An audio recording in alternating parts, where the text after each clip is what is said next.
नीरज की बात में आपका स्वागत है। नमस्कार। और पहले पार्ट में मैं थोड़ा सा ओवरव्यू दिया था गुजरात के बारे में, कितनी सीट्स है, कब इलेक्शन होंगे। इस पार्ट में मैं चर्चा करूंगा कि आम तौर पे वहाँ पे क्या ट्रेंड है अभी और कैसा चल रहा है, कौन कितनी पार्टियां हैं। तो मैं आपको बता दूं, अभी सत्ता में बीजेपी है, वहाँ पे 182 सीट है। 3 पार्टियां इस समय वहाँ पे चुनाव मैदान में हैं। 1 दिसंबर और 5 दिसंबर को चुनाव है और 8 दिसंबर को रिजल्ट आएंगे। 3 पार्टी, बीजेपी, कांग्रेस और आम आदमी पार्टी, ये तीनों वहाँ पे चुनाव लड़ रही हैं। ठीक है। मुख्य रूप से वहाँ पे मुकाबला कांग्रेस और बीजेपी के बीच में हमेशा होता रहा है। आप इस चुनाव में नई पार्टी के रूप में नई पारी अभी खेल रही है आम आदमी पार्टी। और मीडिया में चारों तरफ, वो केंद्र में भी है, अपना जलवा बिखेर रही है, हाँ, विज्ञापनों के जरिए, जैसा कहा जाता है। और क्या रहता है कंटेस्ट में, मेरे हिसाब से अगर मैं पिछले चुनाव की बात देखूं तो लगभग 50%, 49% प्लस के बीजेपी को वोट मिला था। 41.44% कांग्रेस को मिला था। और ये जो गैप है, पिछली बार क्या हुआ, गैप तो था लेकिन सीट में कन्वर्ट नहीं हो पाया। अब आम आदमी पार्टी इस चुनाव में आके इस चुनाव को कितना मज़ेदार बनाएगी, ये तो आने वाला वक्त बताएगा। लेकिन अगर हम ज़मीनी बात करें, जो वहाँ पे लोगों की वहाँ पे आमतौर पे सर्वे की रिपोर्ट आ रही है और मुद्दे अगर हम देखें और ज़मीनी हकीकत देखें, तो अभी भी मेरा मानना है, मेरा पर्सनल मानना है, क्योंकि मैं कई बार गुजरात गया हूँ।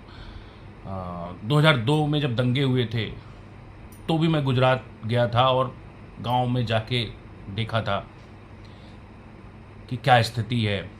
तो मुख्य मुकाबला, मेरा मानना है, अभी अर्बन एरिया को छोड़ दें, शहरों में छोड़ दें, तो मेरा मामला है कि कांग्रेस का वहाँ पे कैडर है, नेता भले ही ना हो, कैडर है। मुख्य मुकाबला बीजेपी और कांग्रेस में ही होगा। बीजेपी एक त्रिकोणीय मुकाबला कई कई अर्बन एरियाज़ में आम आदमी पार्टी में बनाएगी। अब वो सीट में कितना कन्वर्ट होगा, उसके क्या प्रभाव दुष्प्रभाव होंगे, ये देखने वाली बात होगी। तो आमतौर पे ऐसा माना जाता है कि जब एंटी इनकम्बेंसी, जो सरकार के विरोध में वोट रहते हैं, उसका जब बंटवारा हो जाता है तो सरकार को फायदा होता है उसका। हालांकि ऐसा गुजरात में कम देखने को इस बार मिल रहा है। इस बार आमतौर पे सभी जगह ये चर्चा चल रही है कि इस बार बीजेपी आराम से जीतेगी। अब वो 8 तारीख को एकदम बेहतर पता चल पाएगा। कांग्रेस इस बार कहीं मैदान में दिखाई नहीं दे रही है, सोशल मीडिया पे, अखबारों में, न्यूज़ चैनलों में। अभी धीरे धीरे वो इसमें आने की होड़ में लगी हुई है। लेकिन केजरीवाल, पंजाब के मुख्यमंत्री भगवंत मान के साथ पिछले कई महीनों से गुजरात के चुनाव में लगे हुए हैं। कांग्रेस में राहुल गांधी अपना यात्रा में लगे हुए हैं और अब उससे भारत जोड़ो यात्रा गुजरात में कितनी प्रभावकारी रहेगी, ये भी देखने वाली बात है। उन्होंने अभी वो गुजरात में नहीं गए हैं, जबकि गुजरात में इलेक्शन डिक्लेयर हो गया है। मोदी और अमित शाह भी पूरी जोर शोर से लगे हुए हैं सरकारी। हालांकि अभी मोरबी की घटना हो गई जो अप्रत्याशित थी और बहुत ही अस्वाभाविक थी। मैं उस पर अपनी संवेदनाएं जाहिर करता हूं। जिन लोगों की, बहुत 150 के आसपास लोगों की वहाँ पे 130-35 लोगों से ज़्यादा की मौत हो गई है उस पुल से के टूटने से। तो ये भी चुनावी मुद्दा बनाने में लोग लगे हुए हैं।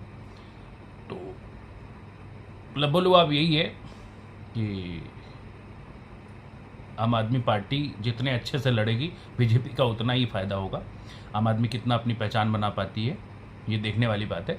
बीजेपी अब सोच रही है कि वो 50% से प्लस वोट लाएगी इस बार, और इस बार वो उसके कह रही है कि हम रिकॉर्ड मतों से जीतेंगे और हमारी सीट भी इस बार रिकॉर्ड आएगी, सबसे ज़्यादा आएगी। कांग्रेस पार्टी भी, हालांकि अभी धीरे धीरे गहलोत जी वहाँ पे लगे हुए हैं, क्योंकि वहाँ के चुनाव प्रभारी हुए हैं वहाँ पे। अभी चूँकि कांग्रेस अपने चुनाव को, अपने अध्यक्ष के चुनाव समाप्त की है, खड़गे जी अब देखो क्या करते हैं क्या नहीं करते हैं, वहाँ पे क्या असर रहता है। इसका ये देखने वाली बात होगी।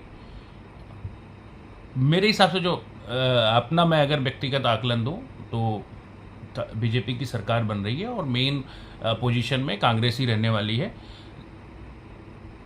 आम आदमी पार्टी बस सिर्फ ऊपर ऊपर दिख रही है, उसका कोई खास प्रभाव मेरी समझ से नहीं पड़ने वाला है। 2-4% वोट मिल गया तो मिल गया, नहीं तो इससे ज़्यादा कोई हो नहीं पाएगा। और सीट में कितना कन्वर्ट होगा ये भी मुझे नहीं समझ में आ रहा है। सीट में वो मुझे तो मतलब सीट में बहुत ज़्यादा वोट मतलब कन्वर्ट होती नहीं दिख रही है। कुछ जगहों पे मजबूत भले है, लेकिन कांग्रेस का कैडर है वहाँ पे कैडर है, नेता नहीं है। आम आदमी पार्टी के नेता है, कैडर नहीं है। और बीजेपी के साथ प्लस पॉइंट है कि सरकार काफ़ी दिन से उनकी है, वहाँ पे उसके कैडर भी बहुत मजबूत है, नेता भी हैं। मोदी और शाह की प्रतिष्ठा तो जुड़ी ही हुई है वहाँ से, और ये पूरी पार्टी जोर लगा के चुनाव लड़ेगी। और इस बार इतिहास बनाने के, जैसा कि अमित शाह ने अभी इंटरव्यू में कहा है कि हम रिकॉर्ड मतों से वहाँ पे जीतेंगे और अपनी सरकार बनाएंगे। आगे इसका और पार्ट आने का, तब इसके लिए देखते रहिए नीरज की बात। नमस्कार।